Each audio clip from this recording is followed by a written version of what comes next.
చాలా సులభంగా అర్థమయ్యేది ఏంటంటే, తప్పు చేస్తే సరిదిద్దడానికి దేవుడు చేసేటువంటిది శ్రమ.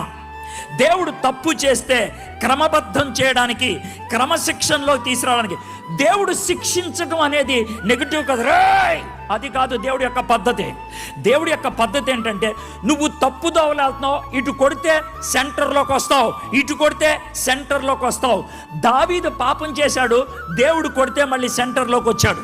సంసోను తప్పు చేశాడు, దేవుడు కొడితే మళ్ళీ సెంటర్లోకి వచ్చాడు. నువ్వు తప్పు చేశావేమో, అందుకే కొట్టాడేమో దేవుడు నిన్ను. నువ్వు తప్పు చేసావేమో, అందుకే నీకు శ్రమ వచ్చిందేమో.